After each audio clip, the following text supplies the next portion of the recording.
the difference between giving and taking. I'm not going to cover that in this episode because I think you guys kind of get the idea that you have to be a giver in this business. You have to give before you take, and that doesn't mean just with our customers and clients, but also with our peers as well.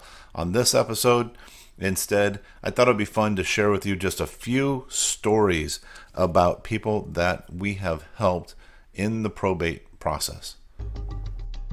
So the big question is this: how are ordinary agents just like us supposed to stand out in the overly crowded real estate space while living a great lifestyle without having to go broke or radically change what we're already doing? Probate is the answer, and this series will show you how. I'm Anthony Nitz, and welcome to the Probate Agent. Okay, so one of my favorite stories of helping people in this probate process is when I was referred by one of my vendors, a locksmith, that I had probably sent 20 people to over the course of a year who needed their locks changed and whatnot. And granted, it was only a few $100 here and there, but but he really appreciated it, and it garnered that reciprocity element that is so valuable to us, right? We give to them. He ended up referring me to this person. And what it was mom had passed away. Dad had passed away sometime prior, but mom had passed away. This property was unfortunately in a probate. And they said, okay, you need to call Anthony. So we had a conversation. We met. I gave her my little, dog and pony show. Not too extensive. I have kind of a quick, short version of it that I do. But I went over it with her. And I had my comparables in my binder. And I asked her first. I said, well, let me ask you a question. What do you think the house is worth? I already have my notes. What do you think it's worth? She told me that she had already met 3 other agents. Okay. Wow. So first of all, what are the odds that I'm still sitting there? Because if she met with 3 other agents, why didn't she list with them? Well, probably because they weren't providing her with a lot of value. So what I did was, what she told me was that based on what they had said, is that she would be lucky if she got $435,000 for this house. And when I looked at my comps, and this is the difference between having, somebody who's out of the area, who doesn't really know the area, because she told me one guy came like from 45 miles away or something like that to do the listing appointment. But based on me being local to the area, right? Because I try to market in my fairly general local area that I know pretty well. They told her that her house was worth $435. When I looked at my comps, I thought, it's going to be more like $470. More like $470. When I told her that, she just laughed, and she actually called me out on it. She said, are you just telling me that so that you'll get the listing? Because if that's the case, I don't play like that. And I said, no. Let me show you the comparables. Well, of course, the comparables that I showed her, nobody else had. Nobody else showed her. They were pulling up properties that were totally irrelevant to what it is that she had to offer in that area. And there was a little unique situation going on in that area with there was adjacent neighborhoods that had much larger homes. So even if you try to do a comparable to that, which, believe it or not, some of them were using those, you got a lower cost per square foot than you would for the size of home that her mom had. Well, anyways, so I told him it was about $470. And then I told him about how I do my open houses, and I get a lot of people there, and I get investors who bid against each other and whatnot. And they said, okay, fine. And the only reason that she was fine with it was because she was referred, or I was referred to her by this locksmith, somebody that she knew. So we did the open house. We had somewhere in the neighborhood of 235 people come to the open house, I think, something like that. large number. We had people literally fighting over this house, and that included investors. And she came over, and at the end of the day, we ended up selling the house that she was told by 3 other agents that she'll be lucky if she gets $435,000. We sold her for $510,000 to a cash buyer, closed escrow in 14 days. That just goes to show you, when you're a professional in this business, you can really do a good job. But there's so many of us out there that are, and you might be one of these people that you're dying to get that next deal, and so you end up cutting somebody short.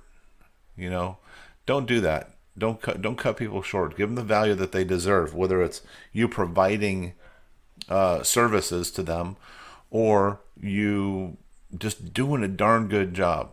Okay. Well, the end result of that particular sale was, of course, they were beyond happy. They were thrilled. $435,000 versus $510,000. Right? What's that? $65,000 difference.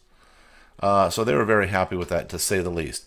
And as a result, they had me. The husband, his parents had passed away also. Right about the same time almost. And so they had me list his parents' house. It was in a trust. They gave me that listing. So what it worked out to be was about $48,000 in commissions between the two sales. You can't beat that. And as a result, they have probably referred me, 5 or 6 other listings, just regular listings, to people in the local area, just for doing a good job for them. So I love that story. I love telling that story, because when you do a good job, when you create value for yourself by offering services, because that's one of the things that I did. I said, hey, you know what? I'll come out. I'll take photos for you. I'll do the in-depth market analysis, not just a computer run, click a button, and off you go. No, I'm going to do an in-depth market analysis for you, and then I'm going to go ahead and give you all my vendors, which they use, several of them, to get work done. The locksmith was one of them, because they had already known him. So we did that. Another great story, another fun story that I had was, I got a call from a gentleman who, let's put it this way. He was very prominent in Sports Illustrated. Let's just put it that way. His mom had a little condo in our city, and I worked in that area pretty frequently, but I found out that she passed away, and the property was in fact in probate. Well, he called me and he said, Anthony, we need to get this house sold, or this condo sold, and just get it off the table. He was dealing with some medical issues that he did not have the energy and the stamina and the endurance to withstand it at that time. And so I said, yeah, sure, let's go ahead and do that. Well, in the end of the day, same thing. We did the same thing where we just get a lot of people interested at one point in time, have one open house, have as many people show up as possible to fight over this thing. And they came in droves. We sold the house. We sold it in one day, or the condo, I'm sorry, in one day. And when that was done, he ended up referring us to a few other very prominent people in the sports industry here locally in Southern California. And obviously not saying their names for privacy.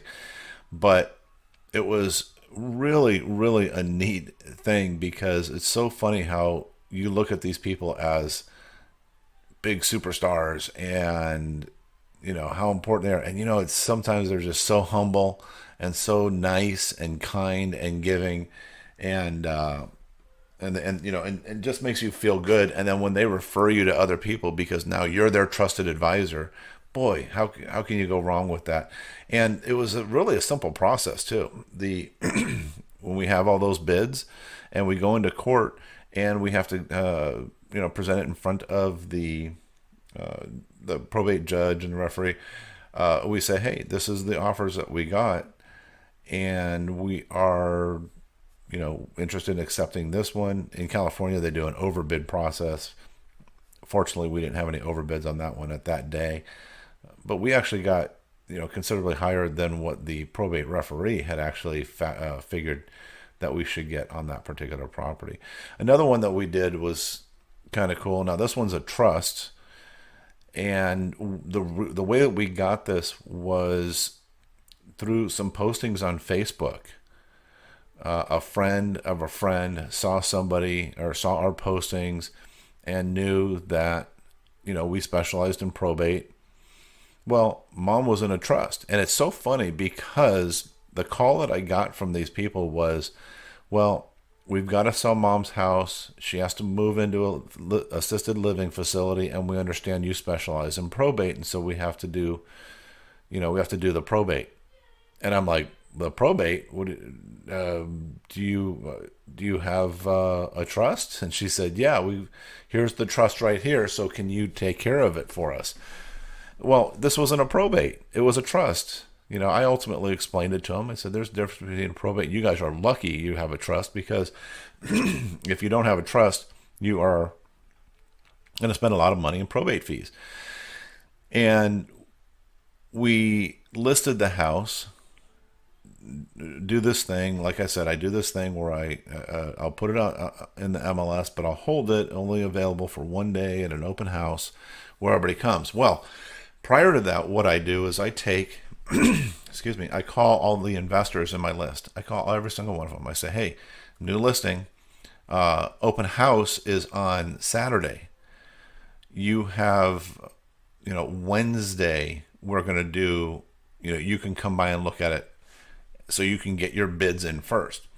And I do this for a very specific purpose. I do this because, number one, I want to see what the investor pool is saying that they're willing to bid.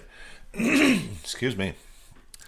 And when I do this and to see what they said, every investor that came over there was bidding between $510 and $530 for this particular house. Now, this house is in a $800,000 to $900,000 neighborhood, but it had not been upgraded or updated or anything since about 1980. Okay, the concrete in the pool was cracking, the walls were cracked. There's weird wiring and cabling all over the place. So it was definitely one of those that needed to be a full rehab. Well, as a result of this open house, of these investors coming by, like I said, we had about 7 investors who actually submit an offer on the property between the $510 and $530 price range. Well, we did our open house on Saturday, and it was really interesting because we had a huge turnout again, like we always do. These people come, they bid on this property. They say, hey, you know what, we're willing to pay this much money for this house. And ultimately, we ended up selling this house for $710,000. $710,000 as opposed to $510,000 to $530,000. So that was a great thing. But here's the kicker. The person who ended up buying it for $710,000 was one of the investors who bid $530,000. So I tell this story because it's so important to understand when we're having conversations with people who are dealing with probate. They're like, well, why don't I just call the people who say the "we'll buy ugly houses" sign? Or why don't we just do the we'll buy your house for cash" sign? Well, the reason is because they're going to try and get it at 50, 60, 70% of the value of the property. Because even in that neighborhood, like I said, that's a mid $800,000 to $900,000 price range in that area. At $710,000, they were still getting a good deal. Okay, even with the rehab that they had to do.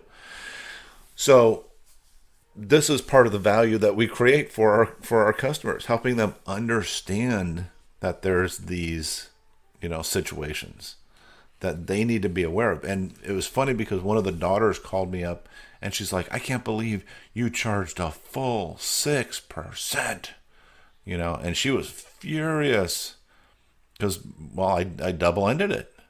In California we can do that. So I double-ended it and she was furious.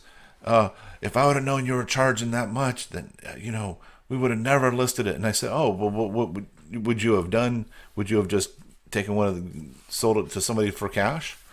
Yeah, we would have sold it for somebody for cash. Okay, so for the, 6% that I made, the $42,000, you would have gave away, $200,000. Okay, that makes perfect sense. And then she kind of got it. She's like, oh yeah, I guess so. Okay. All right, fine. There's always somebody in there who's never happy. Speaking of, there's one case where I had lady passed away, family got involved. I was referred by one of the attorneys that I work with, went out there, listed the property, the PR, the guy who was in charge, who lived locally, he seemed to be on top of everything and handling everything. Well, of his family members, he was probably one of the more meek of them, because one of the family members was an attorney from, I want to say it was like New Hampshire or something like that. He lived in New Hampshire. It was his brother lived in New Hampshire. And suddenly this attorney in New Hampshire knows everything about Southern California real estate. And he was on the phone with me every 4 or 5 days, and he made sure to let me know that he knew that the only reason that I was, selling this property was because just so I can rip them off and get commissions and this and that. And, what I had to do was I just had to realize that, number one, they're dealing with a stressful situation. They've got mom or dad, whoever passed away. Nobody likes to see their family members gone. But also, one of the other things that's really interesting is I see a lot of people, they get into these fights about the money. I mean, the minute mom or dad passes away, they're already talking about money. I can tell you from my own experience, when someone close to us passed away, and we were the heirs. The other heirs, I mean, immediately before this person was even buried or cremated, was asking to come dig around in their coin collection and in their drawers and things like that to see if they could find any hidden stuff, and how quick can we get the money out of the bank account and this and that. And it's like, oh my gosh, you got to be kidding me. But anyways, so this guy, attorney, like I said, New Hampshire, I think, on the phone with me every single day, and very, very difficult to deal with. But, I just maintain my cool, and I maintain my conviction that I am doing the best job that anybody is going to do for them. Because it's when you start to let people get to you and you waver, then they get you. And now you're in trouble. Okay, now you're going to lose out on any opportunity that you have because they can smell the fear on you, right? They're going to end up firing you. You're going to concede and cancel the listing agreement, whatever. And by the way, on probates, I never put an easy exit guarantee in there. That's one of the things that I don't do on probates. I do it on other listings, but I don't do it on probates for this very reason, because family members, they suddenly become experts out of the area and they want to take it all away from you. So that was a very interesting case. In the end, we still got them the top dollar, which they still weren't satisfied with. But based on the market conditions at the time, we were, way ahead of the curve for them. And it is what it is. So anyways, just wanted to share with you a couple little stories about, some probate sales that we had done in the past, because me personally, I just love doing them. Because a couple reasons. Number one, if you work hard on them, People want the sale and they want the money out of the sale. So they're not going to give you as hard of a time in most cases about the negotiations, over a couple of $1,000s. How many times have you worked with a seller who, blew an amazing offer because, well, I just want a couple $1,000s more. If they're offering that price, they must be willing to go higher. And it's like, no, you don't get it. Yeah, we just love working with with them like that. And then there's those ones that come along too, guys. That they are crystal clear. Sell the house today. Don't let it sit. Don't put it on the market. I don't care about getting top dollar on it. Sell it today. Well, then you call your investor buddies. You say, guys, come make your best offer right now. And you sell the house, and now you're paid in 2 weeks. There's nothing wrong with that as long as the owner of the property realizes that. So anyways, I'd love to hear your stories if you have worked with probates or trust sales or even just any unique little situations that you have. Love to hear those. Go ahead and visit theprobateagent.com and submit them there. And maybe we'll feature that on the show at some point in time. Hey, thanks for listening. Please remember to subscribe right here where you're listening to us right now and any of your other social media platforms. And leave feedback for me. It's really important to me and it helps us out. Do you have a question that you want answered live on the show? Go to theprobateagent.com to submit your question or even to get an opportunity to be interviewed. For my agent friends, you'll also find additional content and some freebies there that you can download right now. Until next time, let's put the pro back into probate.